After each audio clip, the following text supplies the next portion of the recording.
And I remember my nani saying it, that if she's getting so many offers, why is stopping her if she wants to try it out? Because I was telling them, give me 2-3 years. Let me try this out. If not, I will do the IAS exams. I will do whatever it is that. And grandmother was like, yeah, just give her that time. And she just told, don't you trust your upbringing? I went through cancer in 2018 and I was on 4th stage. My doctor said 30% chances that you will make it. And I wanted to beat him up. I must tell you, like, want to beat him up. Like, what the hell do you mean by that? Have you seen Kal Ho Na Ho? Saif Ali Khan, Preeti Zinta, Shah Rukh Khan. I'm there in it. Right, I'm so sorry. In a guest role. I got you. I love it. Very rarely do I record an episode after which I feel like I've had a crush on my guest. And this Sonali Bendre episode was just like that. Very heartfelt conversation. I think you're going to enjoy it. I'm not going to talk too much about her or the episode in the intro.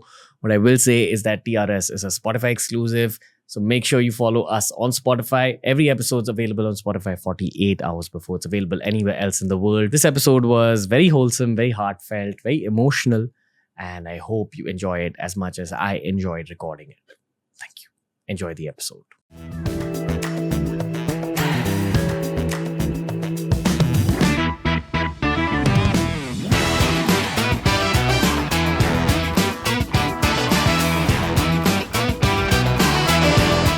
Everything fine, na?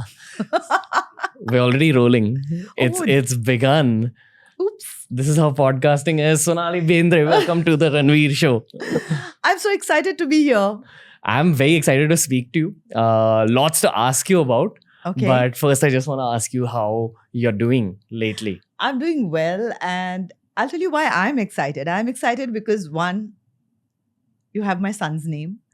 Oops. But the other thing is that I find this so interesting, the podcast and what you put out. And I find it so interesting the way you do it. The topics you choose are very, very interesting. So I have been in this lockdown. Suddenly you popped up on my timeline. And I thought BeerBiceps was a very interesting name. And I got attracted. And I started following and seeing what you do. And I really found it very interesting. Thank you. I feel very validated right now because I used to watch a lot of Kya Masti Kya Dhoom. And okay, a lot of difference between Kya Masti Kya Dhoom and what you do on BeerBiceps. But anyway, it's okay. You did? Yeah. Did you like the show? Yeah. And my mum is a very big fan of you. Really? So yeah, Please say hi to her. Yeah, I will. This was the highlight of her week, knowing that her Ranveer is talking to. Oh my God, Ranveer's mama, namaste. Thank you so much for being for liking me. Thank you, really. But you are a very likable person, honestly. Like I'm just sitting in front of you and I'm feeling such positive energy. You should not ask my mother, my mother-in-law, and my husband and my son this question. Okay. Maybe they might find. Actually, maybe we should ask them, and maybe I'll get some truth out of it. Dangerous. No, you're a very warm personality. That's what I'm sensing now. So right before we started recording, you said that you're probably feeling uneasy, something stuff. It's because I wanted to say this, Sonali Bendre. I wanted to say that you're so nice. Genuinely. Thank you. I feel very comfortable speaking to you, and often that's not the case on the podcast, especially when we're Okay. Yeah, because we've had army colonels, we've had these very eccentric scientists sometimes. They all come here. Yes. That's so cool. Do you feel an energy in this room? No, but it's so cool. Yeah. I'm glad. Okay, but fun to be able to do.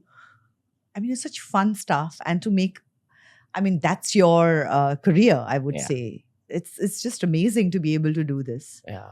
I mean, for me, I would have never imagined having this career option. Yeah.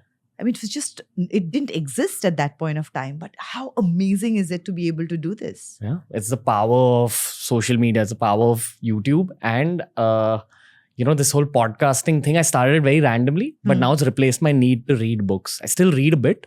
But because I'm getting to talk to so many people about such deep stuff. I get what you're saying. It's really unfortunate. The book thing is going. But I have to confess, though I run a book club, but I have to confess it is getting harder and harder to read books. Even for you? You've read all your life. Yeah, but it is getting harder and harder to read it. Why do you say that? Because, you're getting so much more out of look, like audiobooks. When I'm hearing something, I can I can be doing something else. So Mm. just being able to do two things. We are losing that, at least I am. I feel I'm losing that capacity to be able to do just one thing at a time Mm. and just being okay with just being. There's just so much around us that getting all excited about it, and then you want to try everything. So I get what the kids today are feeling. I get what my son feels. I mean, it's like, at one point when you wore a watch and I can see that you still wear a conventional watch, but it's like when my son would see these things, but what's the point of it? It only shows time and does nothing else. Mm. So we are looking for multifunctional and multifunctionality with everything now. And I think that's what is happening with our devices, with our books.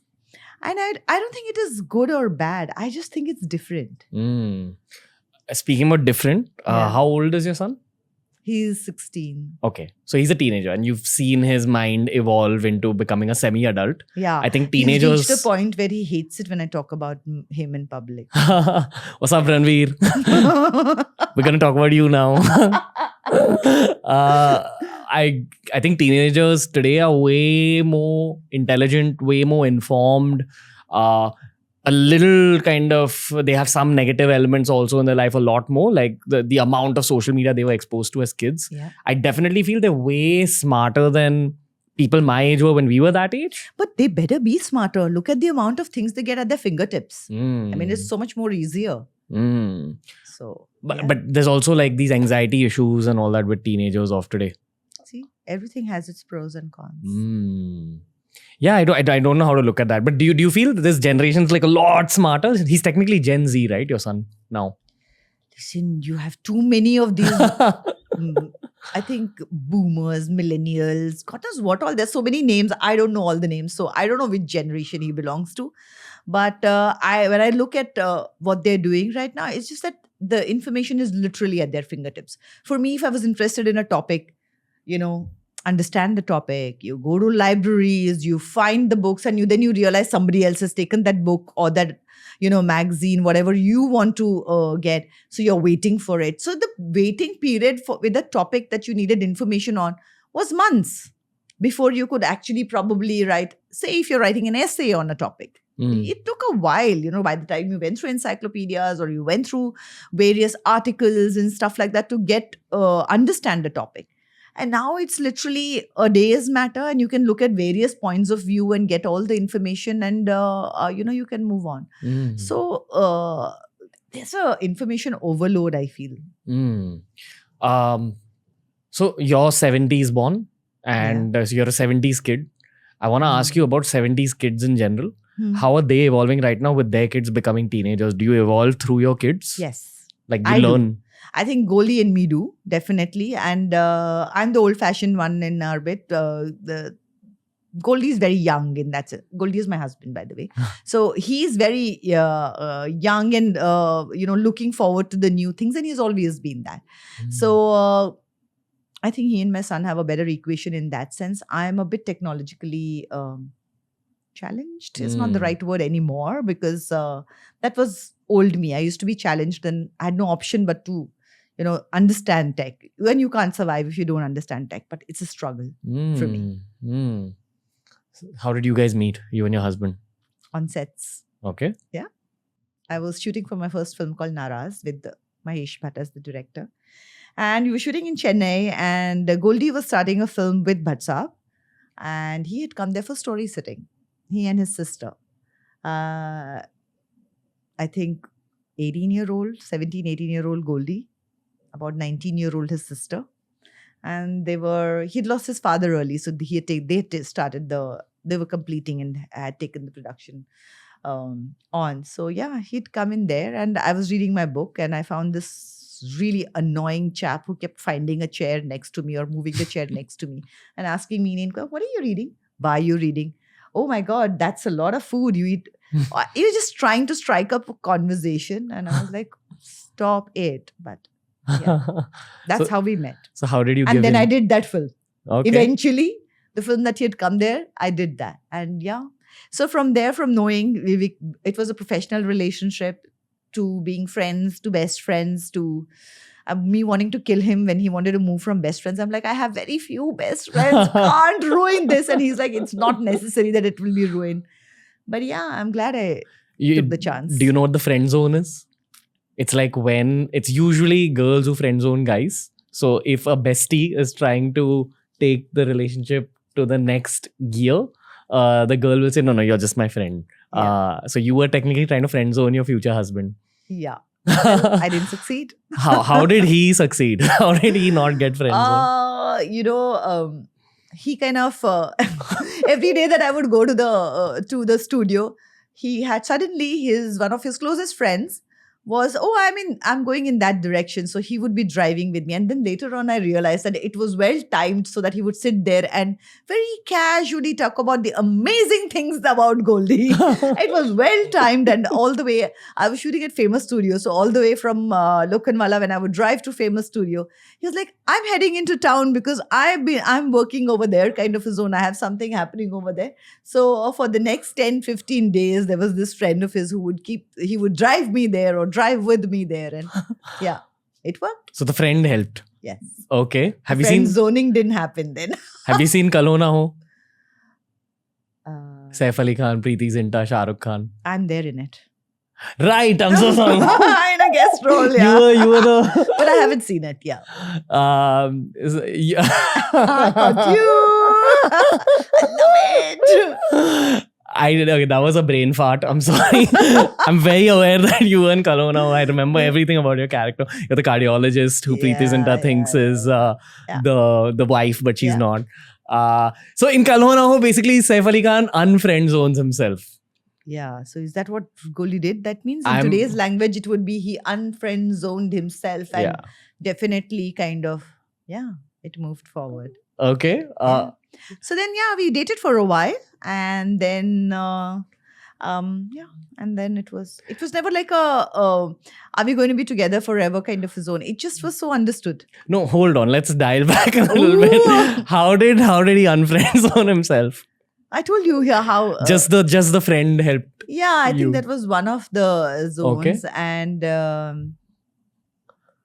actually don't remember exactly what all he did, and I don't think I want to know it also because it's lovely that he made the effort. Okay. And for me, it was it just reached a point where look, I can't imagine not waking up next to him. Let's put it that way, and that I think kind of sealed the deal. Okay. This whole friend zone concept comes sort of from the world of evolutionary psychology.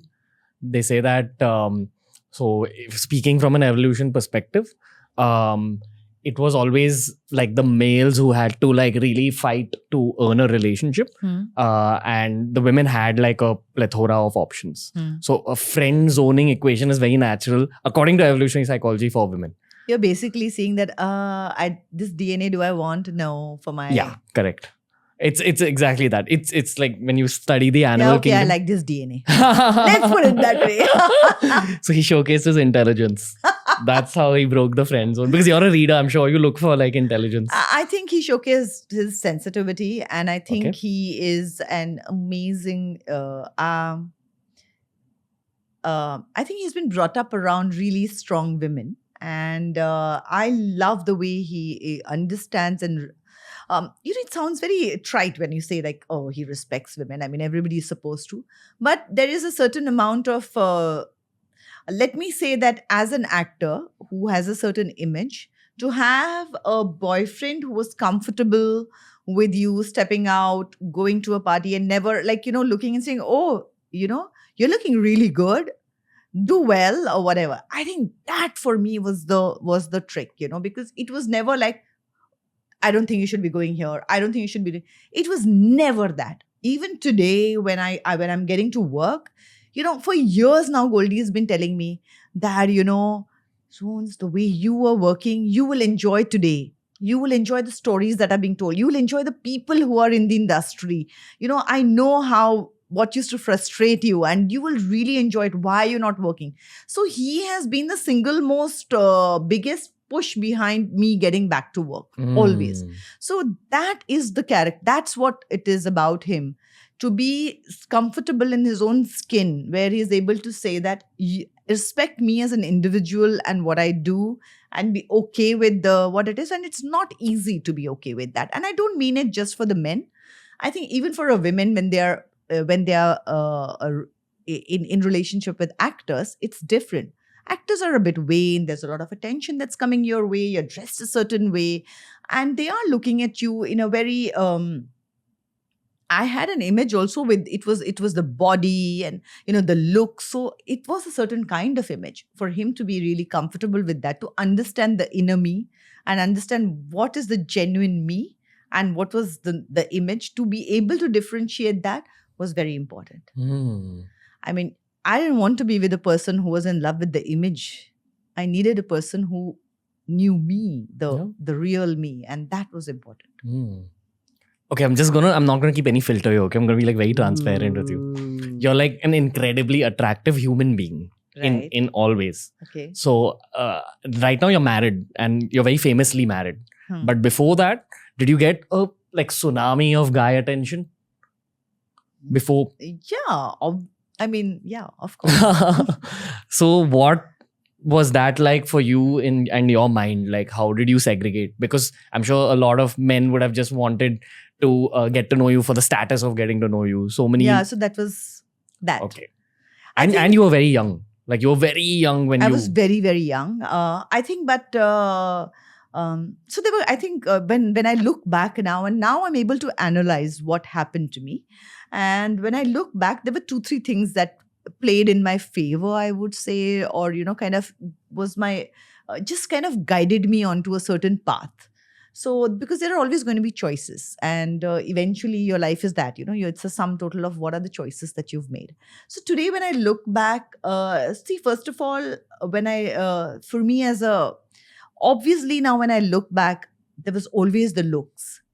So my mother has never let me stand in front of the mirror for too long. If you spend more than 5 minutes, you got a whack and you say like, come on, move on. It's what is inside. And then now when I look back, I understand it was kind of like, underlined and kind of made sure that it was filled into my head that what is inside you matters. And, the outside looks go and what is inside is what remains. So that I have to hand to my mother.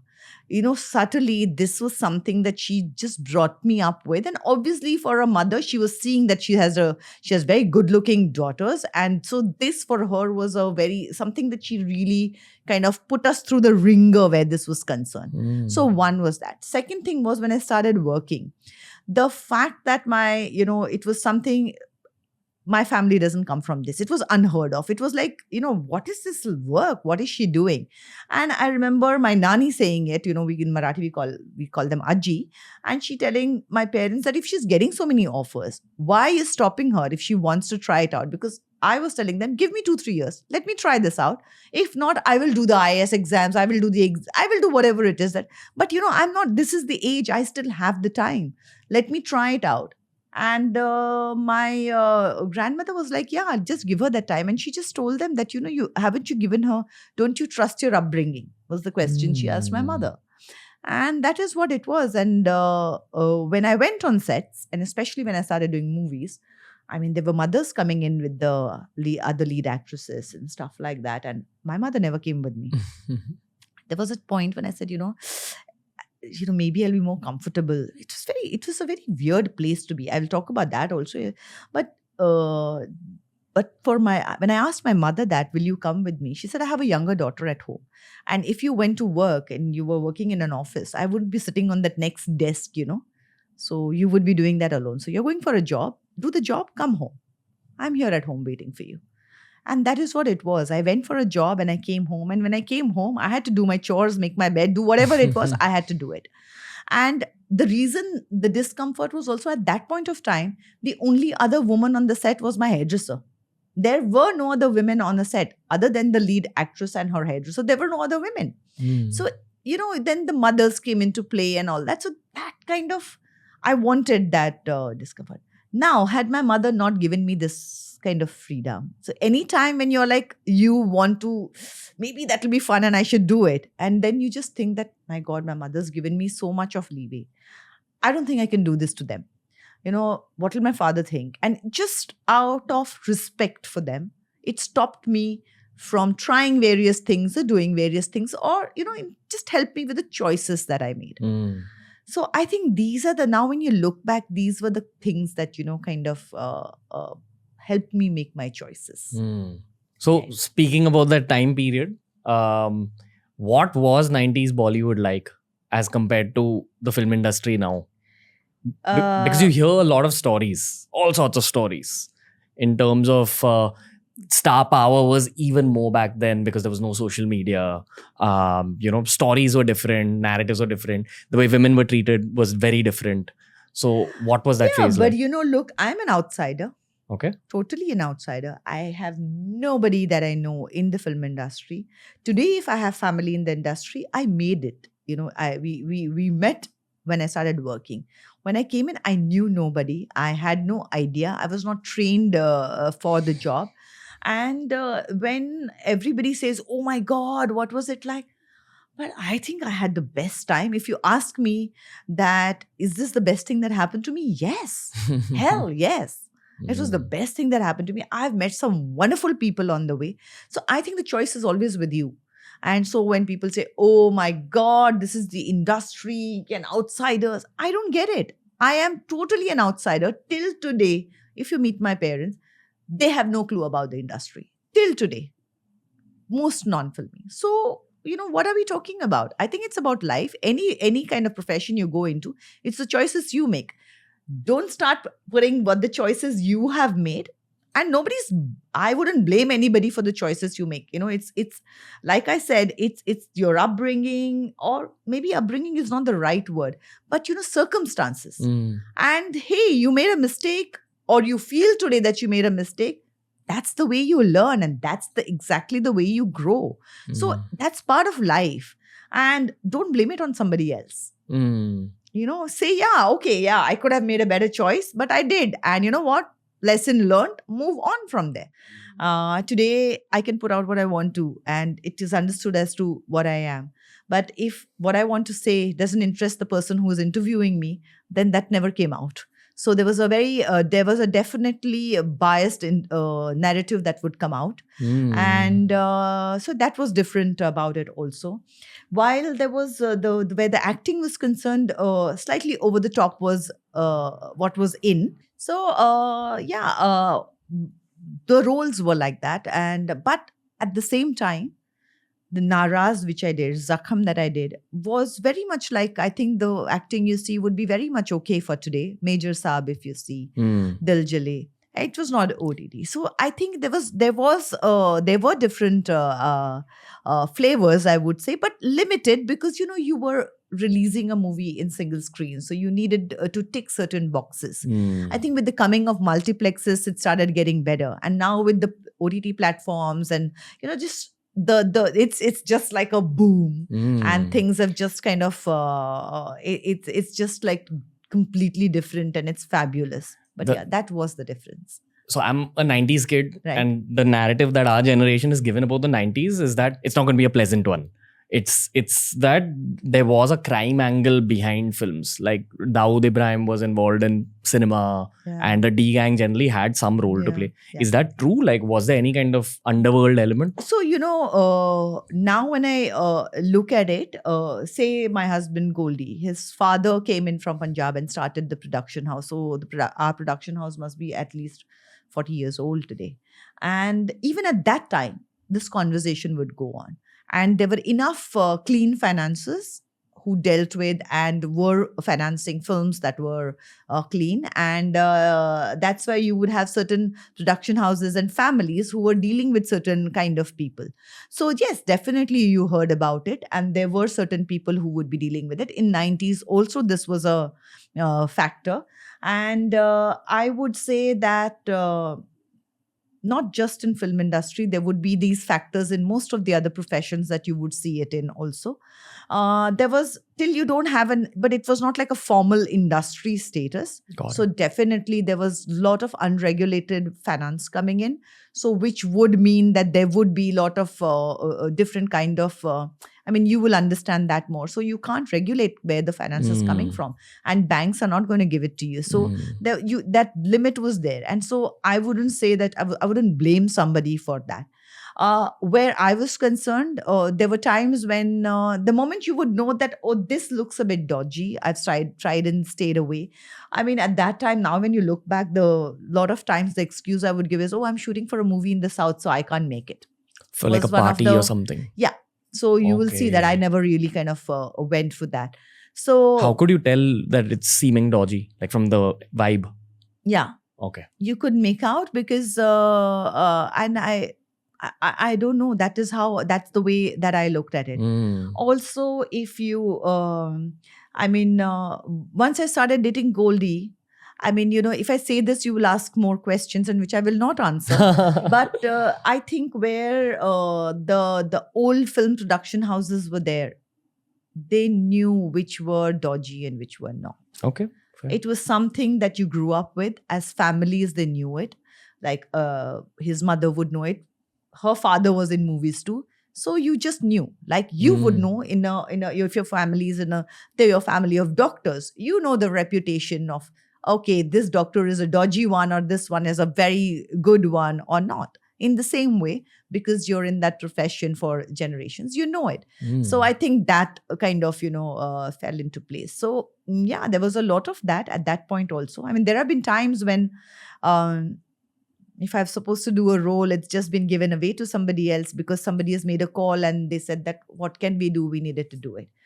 And this would be possibly people who are associated with darker elements. No, you can't. I mean, there were times when everybody is not necessarily associated with them, but there are times when you don't have a choice. Okay. And so there have been times when it has been like, oh, I'm ready to go for this shoot and I didn't know I'm not in this movie anymore. Heartbreak, oh my God, etc., etc. There have been times when a co-star or a director whom I'm working with has called up and said, I'm really sorry, but I have this pressure and I can do nothing about it. And I understand that also. So it was not like it was, oh my God, we are going to do this. But sometimes, even if they didn't want to do it, there was no choice. And like I said, that till you don't regulate the industry, you're always going to have these elements in it. And so it's, fair. They've taken very long to give us the industry status. And I think there has always been some sort of a stepmotherly treatment where our industry is concerned. We had someone called D. Shivanandan on the show. He's one of the most legendary IPS officers in India. So he said that the 90s generally all over India, especially in Mumbai, needed a kind of cleanup. Yeah. So the police force actually got more organized, and that's why from around 2000 onwards, you saw a lot lesser crime. Yeah. And But that's very interesting that he said that, because if you look at it, 90s, definitely that cleanup, as you said. And that's why you had all those films that Ram Gopal Verma made, or, what was that, Shootout at Wadala, and all of those movies came out after that, which kind of spoke about that time period. And now when you look at it, where you saw the amazing police officers who were part of that, and now you have stories coming out about them. So who is good and who is bad, you can never really say, because as time goes, and I see from the books that you're a lover of history, and you will see that as time passes and when you look into history, suddenly what at that period you thought were the villains or the heroes might just not be the villains and the heroes. Yeah. So I just feel that, especially when you like history, and it becomes very clear that there are no villains and there are no heroes. It's just circumstances. You still read a lot, right? I try to. Okay. What have you been interested in lately? Lately, on my book club, the reason I started the book club was that I fell in love with the fact that social media can be so amazing. So though I was very keeping away from it for the longest time, but when I did get onto it, I found that very amazing. And I thought, how could I use it in a positive way? And for me, that was to form a book club and connect with the community. And we have a very thriving community in Sonali's book club. And so the book right now on the book club is, I forgot the name.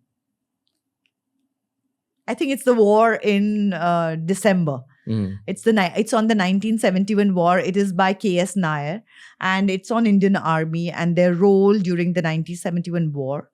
And as it is said, that if you actually look back, it is the so-called just war, the last so-called just war in the world, where there was, the army has gone in for a justifiable reason and done something. After that, you see any war, there's a spin on it. And here, there you couldn't put a spin on this one. So I thought it was very interesting. And I thought that this book dealt with that part of it. And I'm really looking forward to reading it.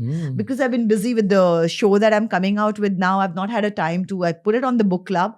And before we have the conversation, I really want to kind of go and read it. But I've not had the time to start it. But once I started, then like the social circle in your life, your friends, are they also from the film industry, or it's from like all No, over? not all of them. I have, Okay. not even Goldie is for that matter. He has been in this industry for generations, but both of us have equal amount of friends, if not more friends, who are not part of our industry. What are conversations like in your friend circle? Honestly, like you're in like a very nice part of Mumbai, and there's like an educated friend circle that I'm assuming you have. I'm sure you have. What are conversations like that? Because I feel COVID has made everyone evolve. Yeah. I'm noticing online that everyone's very into geopolitics right now because of what's happening Can't in the help it. Russia-Ukraine situation. So what do you guys talk about?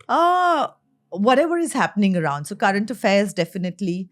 Then there are times when we talk about the state of the industry, as in our industry and what is happening there. That could be a conversation. What is coming out? What is new? Then there is what books you're reading, what shows you're watching, what movies are being... what are we doing with the kids? And, that's a huge thing, because a lot of our friends who are our age have kids our age. It's a journey. And suddenly... I mean, I would say parenting always has been, you can't, it's not a mold. And, you can't pick up and say that, oh, this is what was done for my first child, I can do the same for the second. It doesn't work like that, because every child is different. So, and in these times when there are so many more challenges which we don't understand or know anything about, or there is nothing that you can fall back on and say that, oh, aise hota tha, let's do it like that. It's not. It's so, so somewhere we as parents kind of hang on and hold on to each other and say, what are you doing? What are you doing? How is it going? And kind of learn from it. And so that is something that you discuss. Yes, my son is a 16-year-old. So colleges, what are you going to do? What are the further studies like? So yeah, these are all the topics. And books, yes, of course. Books. Okay, also. fair. You said something about using the power of social media. I feel people who can actually utilize social media well are people who have a story. And I mean, I've been waiting to speak to you about this. Yeah. It's what happened to you in 2018. It's the whole experience with cancer. And I'm sure you get asked a lot about this in interviews and all that. But I also feel that somewhere maybe, and I'm sorry if this might offend you in any way, maybe it happened to you so that your purpose becomes spreading a positive message. Oh my God, but I don't think that offends me at all. I don't mean to talk about I think it's so true, because, everything happens for a reason. But having said that, I would say social media for me, I got onto it much before my cancer diagnosis. I started the book club much before that. So I started using it in a different way earlier. But thank God I was on the social media. When this diagnosis came, I was shooting for a show. I was right in the middle of a talent show. And definitely, so you know how talent shows go. Every week you're shooting and every week a new episode is coming out. So suddenly if you disappear, I mean, there would be a lot of gossip about it. There would be speculation about it. And I just didn't want gossip and speculation around why I was not there. So the idea was to kind of put it out in my words as to what was I going through and how was I going to deal with it. What were you going through? Were you in pain? Like, how did you even figure that this is happening? What I can say is that it was a shock. It was definitely not something that one expected. I mean, I got up thinking that it was a dream, and what a bad dream, and it's going to be okay to realize it was not a dream. So you're going through all of that. And literally by the 4th day from the time I came to know, I was already out of the country. And there was this whole my life left behind. It always kind of triggers this off a little bit. Sorry about that. No, that's But fine. yeah, you just left a whole life behind you. In 4 days, you were gone. So it does give you a perspective. And I think it gives you a lot of clarity. So I think that's exactly what happened to me. So when you said that, it's not offensive at all, because what you said is so true. Because going through something like this gives you clarity. It gives you, so what are we giving? If I've got a second chance, what have I been given the second chance for? And it's very lovely to say, oh my God, I've got a second chance. I'm going to change the world. But you've also gone through something where you realize, I don't think I can change the world. And so for me to understand the fact that I might not be able to change the world, and I don't think it is possible for any one person to do that, what I have understood from this is that I need to do what I can in the world that's around me, even if it is two people. And let me just focus on that.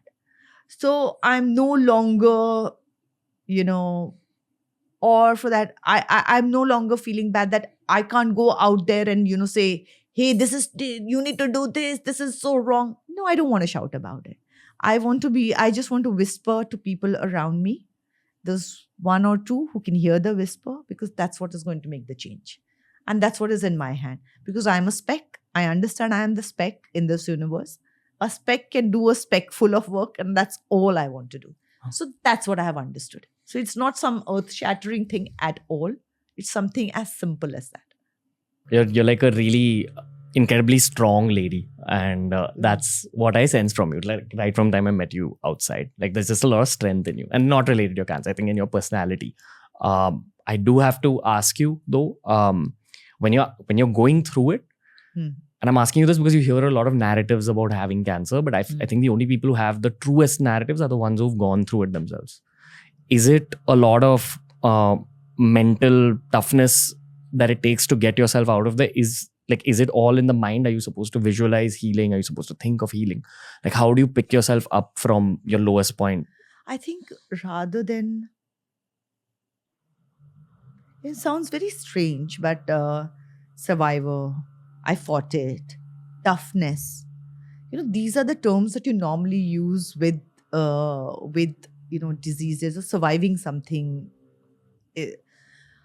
I think for me, as I look back now, rather than these strong, tough words, I would say acceptance is the right word for me. The day I accepted the fact that, yes, this was happening to me, this was the reality of my life now, and then I could find a way to move on. But till you keep fighting something, until you don't accept it, you're never going to be able to move on. And I think that applies. I went through cancer in 2018, but look at what we've gone through in the last 2 years. What I went through, the whole world, the whole planet has gone through that. There's not a single person here who has not gone through something like what I have gone through. So I think maybe before COVID, we could have spoken about me having gone through something, and there were some people who have gone through it. But I think after COVID, you, me, everybody has gone through this. And we all have to just accept. The reason I'm asking you so much about cancer, and I'll give you the honest content creator narrative. If we just bring on a regular cancer survivor, it may not even get hits. And if you bring on someone like yourself who's had a famous life, people suddenly listen. I agree with you on that. And sometimes I ask a lot of actors on the show about what they think the purpose of their life is. Because every profession has some purpose associated with it. And I ask the same question to sports people. Sports people often say inspiration. Actors also say something similar, that it inspires people. But I feel with your life specifically, where, I mean, maybe this had happened to you to highlight the journey at a high level. I agree with you totally when you say that, because when I put the, the tweet and on social media, when I put the message out, I thought that was it. I'm going to put this out, message out, shut it down, heal, get ready, see what is happening, go through this journey. What happened was that we had literally like a tsunami of messages that came back. And the clear thread through these messages was of immense amount of people who had gone through this. And what hit me was the fact that you think you know the world, and you know general knowledge, and you know what society is going through. I had no idea that so many people go through cancer. I, who am exposed to the world, is educated, thought that, oh, it happens to some people. Sabko nahi hota. And I realized that it's not so rare. It has happened to so many people. So why was it not spoken about? And I realized that it was just never spoken about. And we had so many people writing in saying how they haven't shared it with their families or with their mothers or with, and how they were spending that time alone. And here I was sitting there, my family next to me, my friends all coming up for me. And I said, oh my God, look at what they're losing out when you don't share it. You're losing out on all the love that you're going to get. Yeah. And that's when we decided that, we'll talk about this journey. And I didn't want to talk about it in, oh, how sad it is. Of course it is. You don't have to say that. But you know what? There is more to it than just being sad and ill. And I'm not going to lie about how tough it is, but I don't want sympathy for it. And I do not want pity for it. It's so negative and it's so non-constructive. There's nothing you can build from that. So I just wanted to tell the truth about what it was in a normal way without being whiny about it, because that's not me. And I don't think that's the way to deal with it also. So that's how the journey of me starting to talk about it started. And I remember while I was there, Goldie sent me this picture of a headline from a newspaper. And I think it was one of the financial or economic kind of papers, in which the headline was that how the testing rate in India for cancer, the markers that you test for cancer markers, had gone up since I started speaking about it. And he sent me that picture and he said that, babe, this is what it is. And, you need to speak because this is the change. Yeah. And, we need to talk about this. So don't feel that, oh my God, because there are times, I'll be very honest with you, because there are times from the line that I am in, there were people who did ask me that, oh, what is the mileage you're getting out of it? And so there would be times when we have had this conversation when I would say that, Goldie, it's going to look like does it look like I'm selling this? What is happening? And, that when he sent that and he said, just stop that thought. Don't think about it. There is always going to be somebody who's going to find the way you deal with it in a different way. And that's their point of view. You know why you are doing it and just keep doing what you're doing because it makes a difference. Yeah. And that's what it is. It is something as simple as that. And from there, if you see, I don't think that's what it is. I think that matters, that what you said, when you have celebrity, as it is, as people like to say, though I don't think that's a very good term to describe anybody. But yeah, if that's what it is, and if my voice can be heard because I am a known person, then this is definitely this is a narrative I would want to talk about. I heard you say in a conversation with someone that there's parts of you that it also takes away. Does like a situation like that feel like an internal kind of purge also? Yeah, other than the fact that quite actually and physically parts of my organs have been taken out, yes, it feels like things have been taken away physically. But yes, on a more serious note, mentally also. Okay. It does take away certain parts of you and it gives you some other parts. When I saw you outside, the thing is with the podcast, I have to really gauge my guest a lot before starting so that I can know how to navigate. You had one of the most piercing gazes. Like in terms of you were just like, it was a very strong gaze. That's what I'll say. And really? and I had a lot of, I knew exactly how the podcast is going to go and it was going to be positive. That's what I felt. Okay.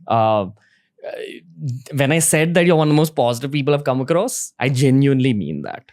Yeah, but I have my moments and days of where I feel that, gosh,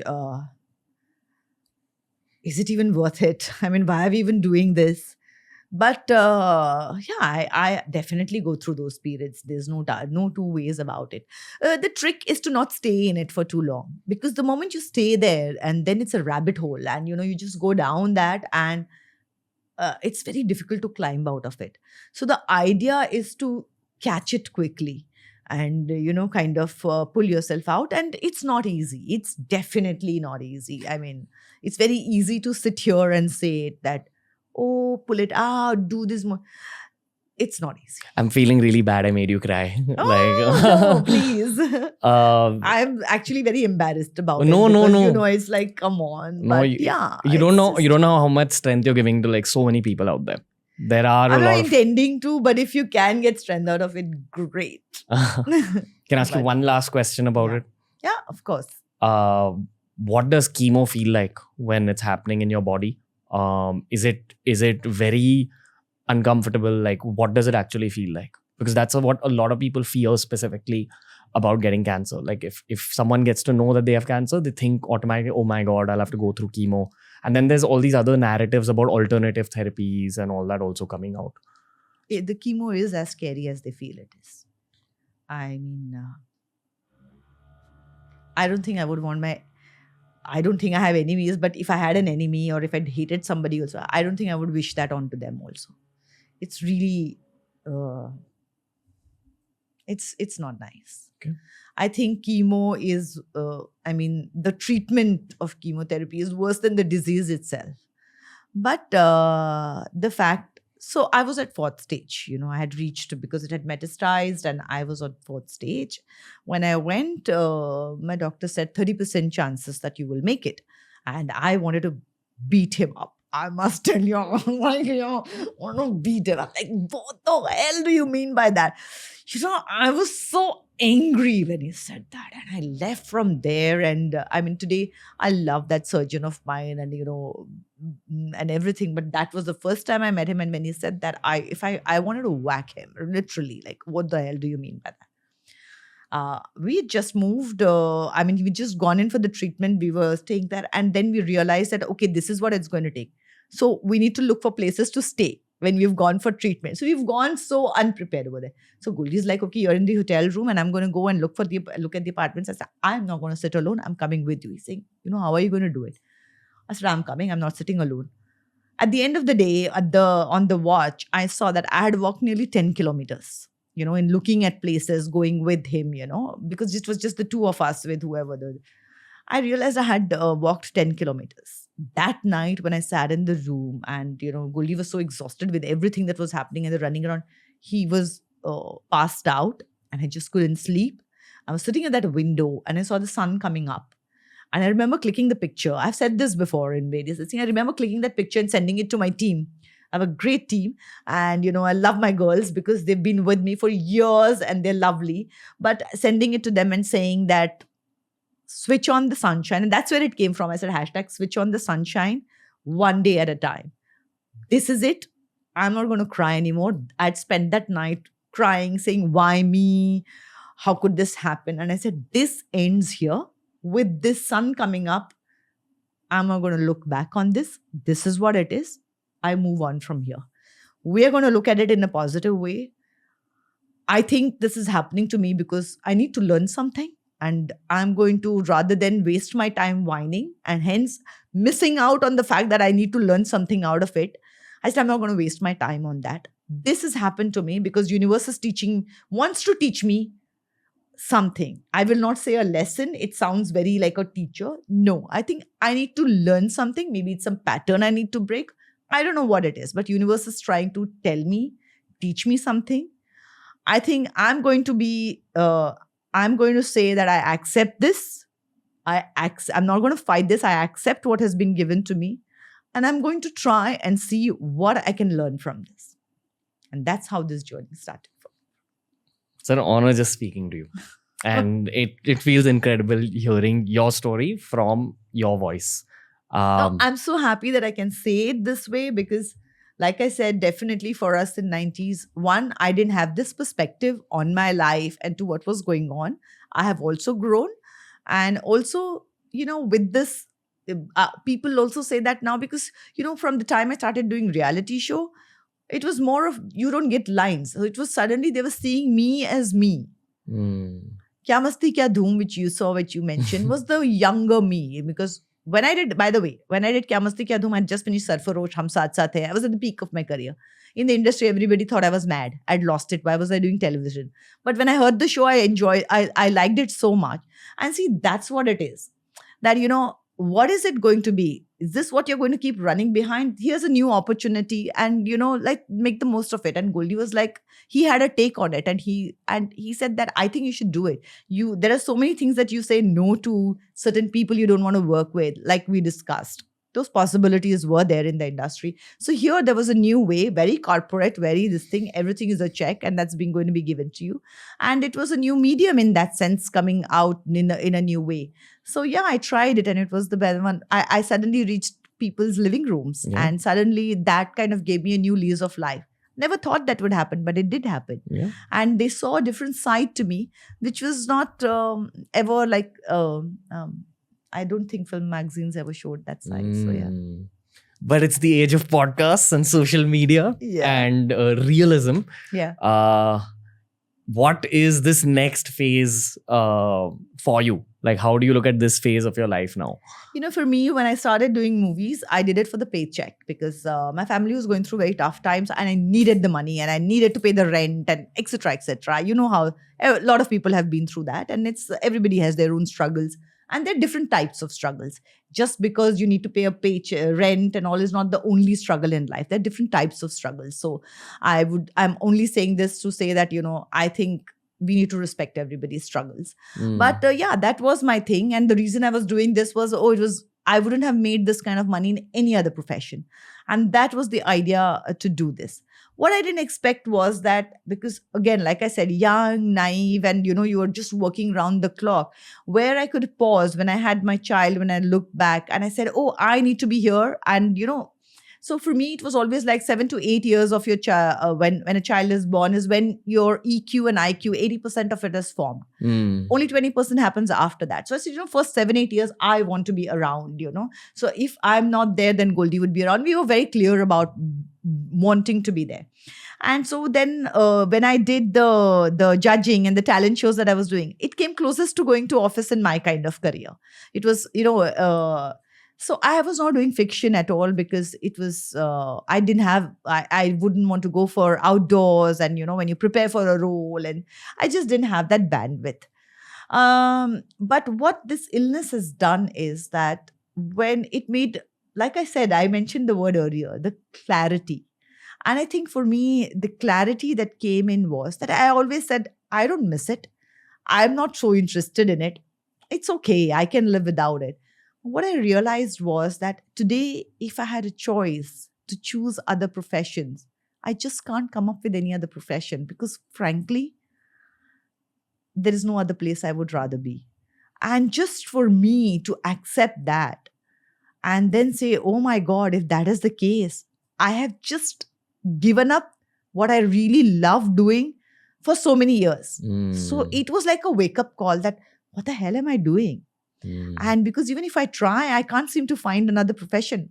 And when you're working since you're 15 or 16, you're a working girl. You can't not work and sit at home. I needed to work. And then I realized this is the work that I like. But it took that for me to realize that I actually did, without realizing it, I had fallen in love with the profession, which had happened to me by accident. So now that I realize it, I want to enjoy this journey. This time round, I'm getting a second chance at it. I want to do fiction. I want to act. I want to be in front of the camera.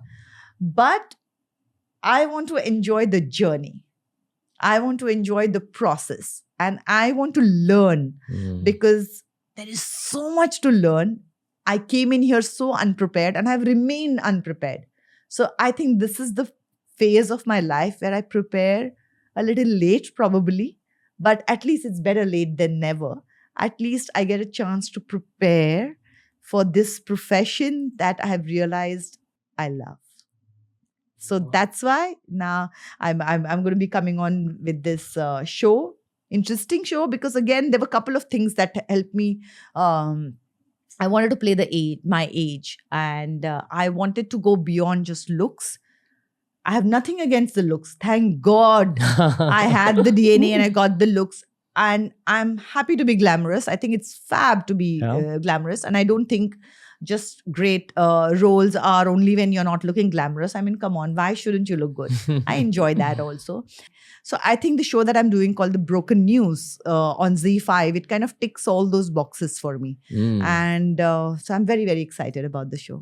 It'll be good. We're all looking forward to seeing you on screen again. Yeah. And I would love to know what you think about it. Yeah, 100%. Especially where news is going all over the world. I won't just say in India. Yeah. I'm very curious to see what a show like that brings. Yeah? Maybe we can do a recatch of that. Yeah, sure. Yeah. For and sure. we could talk about it after you've seen it then. Cool. Ooh, actually maybe not. Dangerous. No, that's okay. That's what podcasts are for. You're supposed to talk about topics that mainstream media can't. So I don't want to talk about it. But you're so real, Sonali Bendre. We gotta put the realism out there. Okay, I want to say a couple of things at the end of this episode. Every human has two lives, and the second one begins when that human realizes that they only have one. So, Oh my God. yeah. So it kind I of think summarizes. this needs to be made into a plaque. Yeah. And I need to put it up. Yeah. And a lot of the things you're saying echo that same thought. It does. And the second thing I really want to say is that I think you would be an incredible writer as well. So, I tried writing a book. I didn't enjoy the process so much. okay. Honestly, it's a very lonely process. Yeah, for sure. And right now, the way I am, what I've been through, I don't want to be alone. I Okay. just want to be surrounded by people. I want to be surrounded by life. Okay. I want to feel alive because it's so scary to not have it that I just want to surround myself with it. Yeah.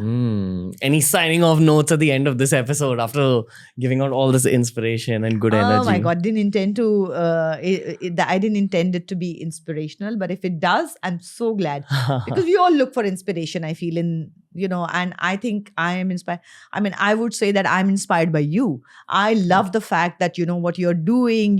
Like a podcast, putting what you want to think about. You're actually made that into a profession. I think it's so inspirational to be able to do that. I'm sure when you started, there must have been a lot of people who said that ye kya kaam hua, Yeah. but you did it and you persisted and here you are today. So I think that for me is inspirational.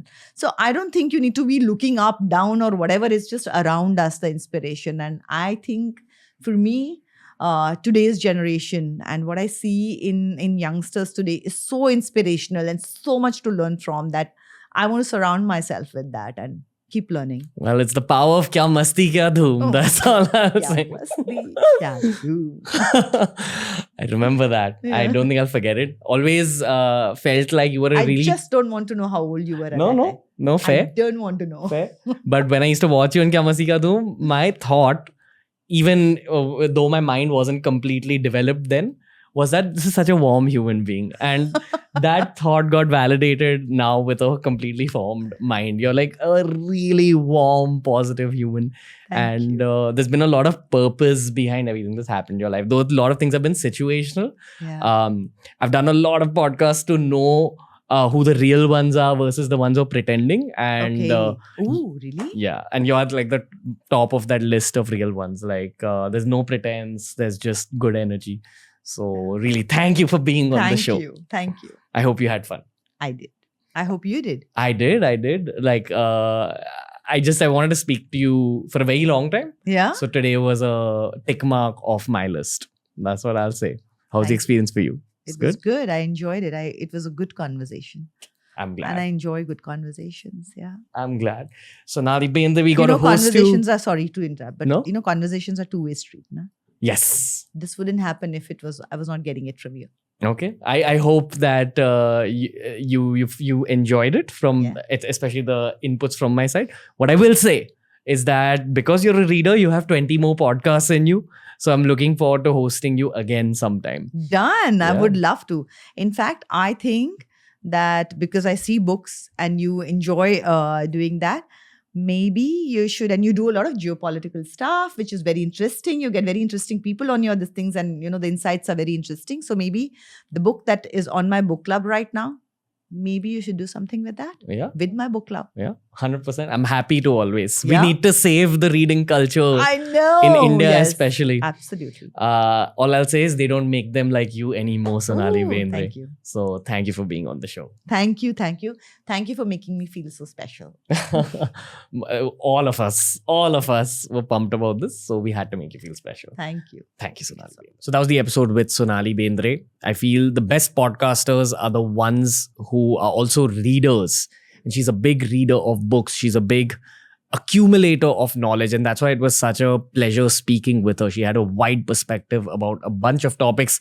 And I sincerely hope she returns on the Ranveer show for an episode where there isn't much of a time constraint, where it's a more free-flowing conversation, because I also feel the best of Sonali Bendre is yet to be seen by the Indian internet. Her new show, The Broken News, is now live on Z5. So go and check it out right now. I'll link it down below. And also remember to follow us on Spotify. Every episode's available on Spotify 48 hours before it's available anywhere else in the world. From Ranveer and the team, we'll see you soon.